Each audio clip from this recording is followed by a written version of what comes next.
nous autres, notre projet à l'école des Deux-Rivières, c'était l'élevage du saumon que l'on fait à l'école. Ça va faire 17 ans, c'est notre 17e année cette année que l'on élève des poissons, des œufs de saumon qu'on reçoit au mois de février. Alors, notre école, ben, comme elle s'appelle l'école des Deux-Rivières, on voit que c'est approprié selon notre étude pour l'élevage des saumons, puisqu'on est justement en contact avec deux rivières. Alors, on voit la Matapédia et la Restigouche. Et ces deux rivières-là sont à proximité de l'école, c'est-à-dire on est à 5 minutes de l'école de ces deux rivières-là. On y va à pied, on n'a même pas besoin d'autobus pour s'y rendre. Alors, on fait l'élevage du saumon en février. On reçoit les œufs. Au niveau de l'aquarium, tout est installé, tout est on a une participation avec la CGRMP, c'est la Corporation de la gestion des rivières Matapédia et Patapédia. Ce sont eux qui nous fournissent tout l'équipement depuis de nombreuses années et tous les outils qu'on a besoin pour élever les saumons. Ils viennent faire... Oui. Moi, je voulais pas t'interrompre, Hélène. Moi, je me posais la question, comment est-ce que ça t'est venu à l'idée, comment est-ce que ça t'a été offert là, de faire l'élevage de saumon dans ta classe? Est-ce que c'est vraiment les organismes dont tu parles qui t'ont approché ou c'est toi qui avais envie de faire ça différemment? Alors, au début, comme les organisateurs viennent ici de Matapédia, ils font partie de l'école ils ont déjà venu à l'école des Deux-Rivières. Quand ça a débuté le projet, c'est que les gens voulaient la gestion de rivière Matapédia, ils voulaient faire un genre de porte ouverte à la population pour les sensibiliser à la fragilité des œufs de saumon. Puis ici, c'est une ressource importante parce que c'est beaucoup de pêche sportive.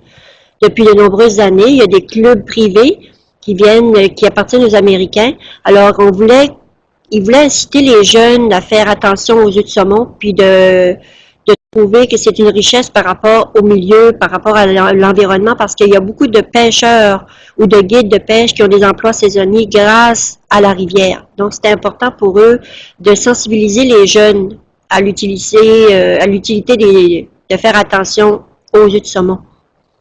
Alors, c'est comme ça que le projet est entré dans le milieu. Ils ont approché au niveau des écoles. Alors, les écoles qui étaient aux alentours, les écoles périphériques, on a eu 2 écoles dans les régions qui ont été sensibilisées, puis il y en a une aussi dans la Matapédia.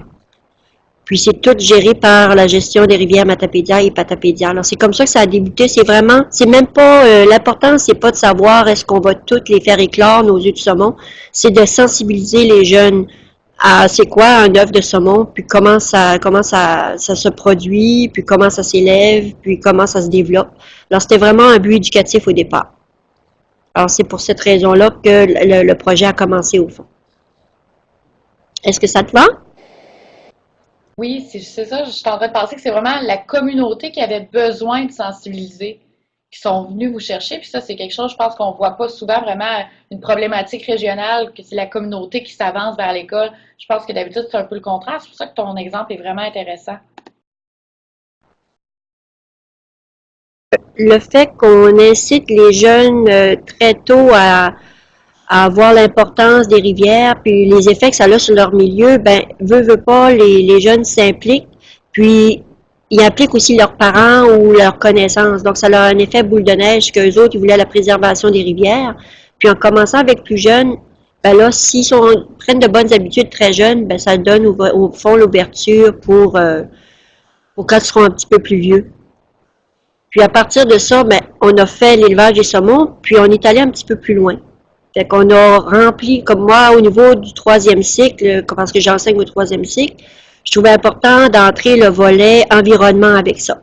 Ça fait que c'est de cette façon-là qu'ensuite on a fait l'étude du terrain. On est allé voir l'érosion.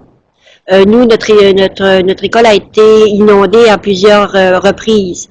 Donc, les jeunes voyaient l'importance des glaces sur les rivières.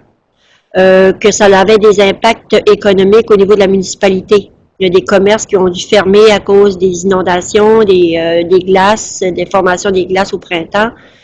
Donc, c'était vraiment le volet là, environnemental moi, qui est rentré ensuite. C'est pour ça qu'on a fait l'étude avec le groupe sur l'érosion. l'érosion ou encore l'étude en rivière parce qu'il y avait aussi de l'ensablement. Puis, on a eu une bonne participation avec la municipalité parce que suite à ça, ben, l'étude sur le terrain, on a travaillé aussi les eaux qui étaient usées. Alors, au niveau de la municipalité, on est allé travailler sur les eaux usées, on est allé travailler sur la filtration des eaux. Ici, ben, on a un bassin pour récupérer les eaux usées. Est-ce que l'eau qui est retournée à la rivière pouvait être nocive pour les poissons? Alors, là où on avait le deuxième volet, c'est-à-dire au début, c'était juste avec gestion de rivière Matapédia. Puis ensuite, on avait le volet municipal. Et le volet aussi avec les commerces, puisque là, on voyait l'affluence des glaces, puis qu'est-ce qui était arrivé au niveau des glaces. Alors, de ce côté-là, on a vu, on a impliqué les jeunes au niveau de l'environnement, puis notre objectif aussi, c'était de ne pas rester juste avec les troisième cycles. C'était aussi d'impliquer les autres classes ou les autres écoles tout près de la nôtre qui n'ont pas l'élevage des saumons. Fait qu'en faisant du co-développement par rapport aux jeunes, exemple du deuxième cycle, du premier cycle ou des autres écoles qui n'avaient pas les saumons, exemple comme à Saint-Alexis ou à Pointe-à-la-Croix, ben là, on agrandissait notre réseau, nos influences là-dessus. C'est pour cette raison-là que, après ça, moi, on demandait aux jeunes du troisième cycle de faire partager aux autres enfants ce qu'eux avaient vécu.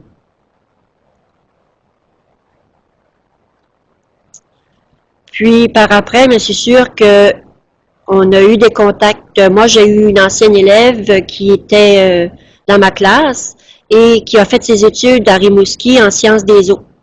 Alors, elle, rendue à l'université, bien comme elle savait que on s'était occupé des œufs de saumon et de l'élevage des saumons, c'est une élève qui a toujours vécu près de la rivière.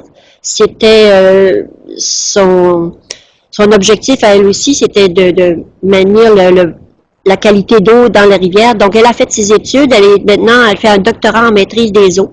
Alors, grâce à ses connaissances, elle nous a retourné. Alors, elle nous a donné de la documentation, des photographies aériennes. Elle nous a même fait participer à un concours au niveau de l'Université du Québec à Rimouski où ils ont gagné pour 400 $ de matériel scientifique pour étudier justement, continuer l'étude des eaux. Alors, puis, elle nous a fait rentrer en contact avec un spécialiste de la Colombie-Britannique, parce qu'à un moment donné, elle faisait des études par rapport à l'eau sur notre région. Puis, le spécialiste des algues Didimo de la Colombie-Britannique a rentré en contact avec cette personne-là pour son étude à l'université. Puis, par ricochet, elle nous a donné son courriel où on a pu correspondre pendant 1 an de temps avec le spécialiste des eaux sur les algues Didimo, parce qu'il y en avait déjà eu dans la rivière Matapédia. Alors là, il y avait une ouverture encore beaucoup plus grande avec d'autres spécialistes. Alors, elle nous a mis en contact avec des spécialistes où on a pu faire des échanges pendant une année complète. Puis, c'est comme ça, de fil en aiguille, où à un moment donné, on avait des contacts qu'on ne s'y attendait vraiment pas du tout.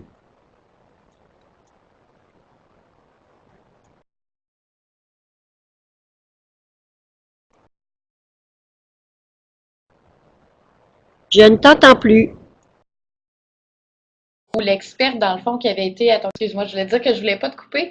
Je trouvais ça vraiment intéressant, la partie là où l'experte, dans le fond, qui avait été à ton école primaire est devenue doctorante en l'eau, puis là, que dans le fond, elle vous a fait rencontrer un autre expert de sa communauté à elle. Je pense que ça revient vraiment là, agir dans la communauté, puis que la communauté aussi nous le rend.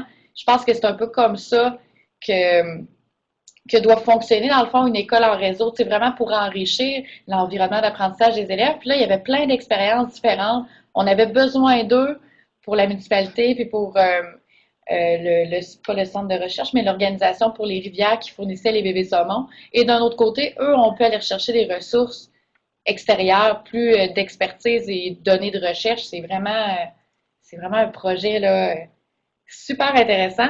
Puis je voulais savoir, quand tu parlais du matériel, là, surtout avec la municipalité pour les eaux usées, des choses comme ça, plus pratico-pratique, le matériel, vous le preniez où? Est-ce que c'était quelque chose que vous aviez déjà en classe par rapport au curriculum, je veux dire, par rapport au programme, ou c'est vraiment la municipalité qui vous fournissait des choses? Il y a du nitrate, donc on avait nos cycles, on a, exemple, la filtration. Alors, par rapport à la filtration en sciences, ben moi j'ai pensé, vu qu'on travaillait sur l'eau avec la rivière, ben on a entré en contact avec des gens qui, ben, premièrement, comme savoir, on a étudié en sciences comment se faisait la filtration des eaux. On a fait des expériences, bon, qu'est-ce que ce serait le meilleur filtre pour l'eau, ou comment fonctionnait une usine de filtration des eaux. Alors, suite à ça, je suis entrée en contact avec la municipalité pour savoir si je pourrais recevoir un échantillon des eaux usées. Alors, c'est les gens de la municipalité, celui qui travaille pour la municipalité, qui est allé me chercher un échantillon de l'eau qui est retournée à la rivière. Alors, c'est pas moi qui a été obligé d'aller le chercher.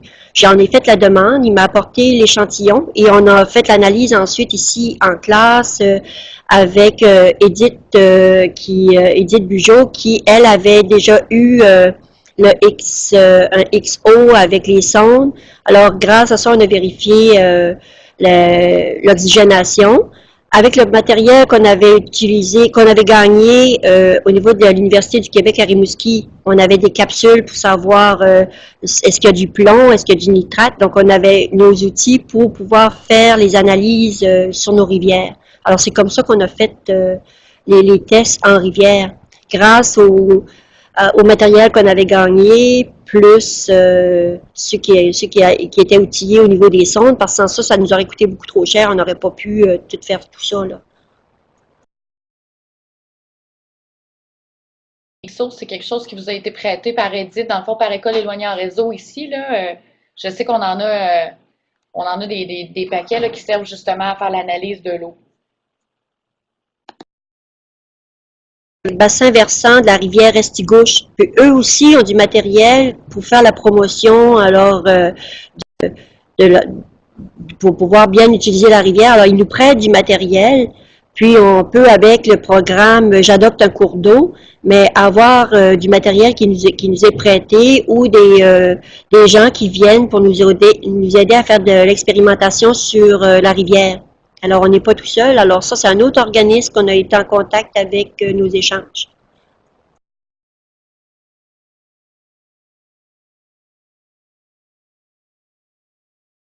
Aiguille de bouche à oreille où on met comme ça que de fil en aiguille qu'on a eu plusieurs accès à des spécialistes ou des gens de diverses communautés pour notre projet. Au fond, on ne pensait jamais avoir toute cette participation-là des gens au fond qu'au début on était inconnus là.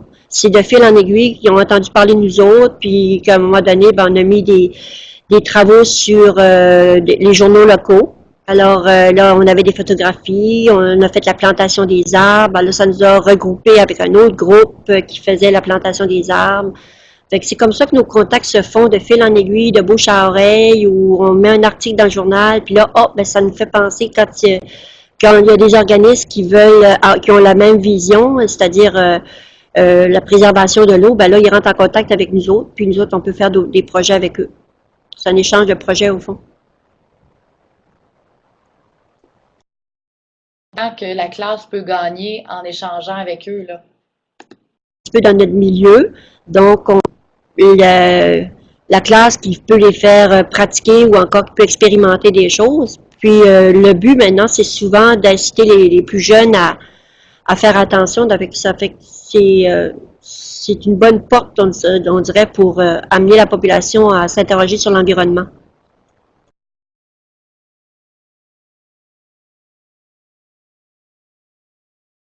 Continuer. C'était pas très habile et on passe en aiguille, on a participé, on a fait des échanges et on a essayé d'autres choses avec d'autres contacts. Alors notre milieu s'est agrandi, puis c'est aussi de cette façon-là d'ailleurs que le KBIP international, on a commencé à participer au KBIP international de cette façon-là. Vu que le thème était l'eau, ben là, on a décidé de s'embarquer. Au début, on savait vraiment pas, on n'était pas très habile et on pensait même jamais faire autant d'échanges. Mais comme c'était sur l'eau, on se sentait comme un petit peu dans notre milieu. Donc, on a plongé. On a plongé, puis on a été vraiment content de voir jusqu'où ça pouvait nous amener, à toutes les portes que ça nous ouvrait. Et on était émerveillés parce que d'une fois à l'autre, on a des projets qui rentrent. Des fois, c'est pas nécessairement sur l'eau, mais ça nous ouvre des portes à d'autres projets avec École éloignée. Puis on ne sait jamais d'une année à l'autre qu'est-ce qui va nous arriver. Fait que c'est toujours comme une surprise, comme des cadeaux qu'on reçoit d'une fois à l'autre. Que ce soit avec l'école rurale qu'on a fait une intervention ou notre classe qu'on a eue en France parce que de la bouche à oreille, il y a quelqu'un qui s'est présenté, puis on dit ah moi aussi j'ai une classe de troisième cycle, puis on aimerait ça participer à vos échanges. C'est vraiment de cette façon-là que ça a été bâti, nous autres, notre circuit d'école éloignée en réseau.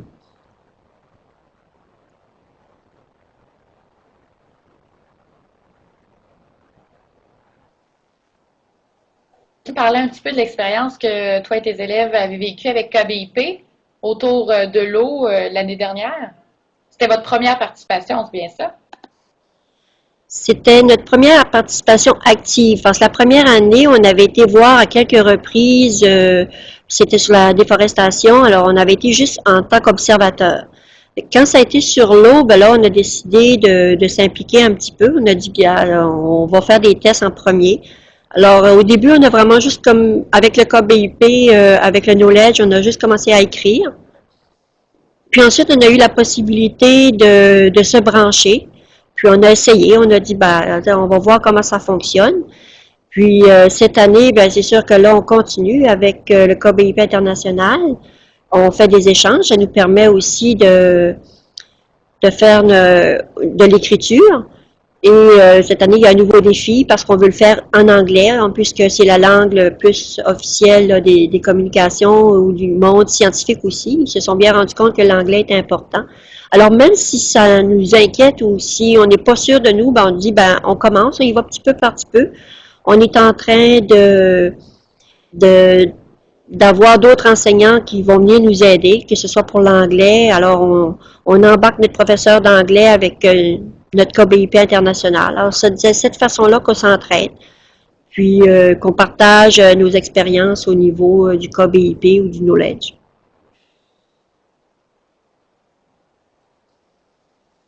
Matière, là, sciences, anglais, lien avec la communauté, c'est tissé serré. Oui.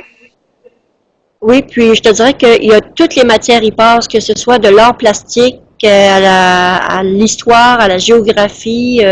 On embarque vraiment toutes nos matières avec le knowledge, puis même entre enseignants, là, c'est vraiment le fun parce que comme nous, on participe plus au niveau du primaire, mais là, on commence à faire des contacts au niveau du secondaire. Puis les élèves qui sont au secondaire, ben là, ils ont déjà vécu le KBIP ou le Knowledge ou le École éloignée en réseau avec VIA. Fait que là, ça leur a donné comme la piqûre.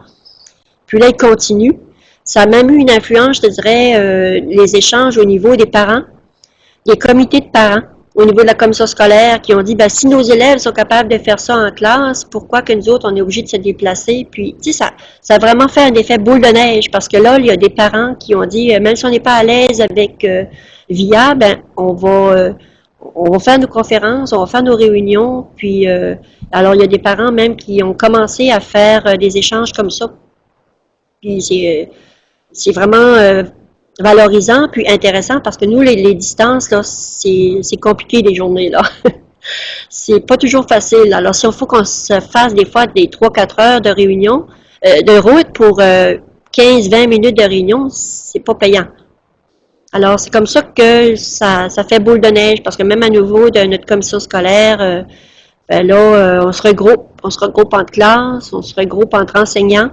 On fait des échanges entre enseignants, on fait des échanges entre classes, nos spécialistes, que ce soit pour nos conseillers pédagogiques, nos conseillers en orientation, le sexologue, l'infirmier, un médecin. Alors, et je te dirais même, au niveau de l'enseignement, moi j'ai eu une élève qui a dû partir pendant une semaine et demie l'an dernier.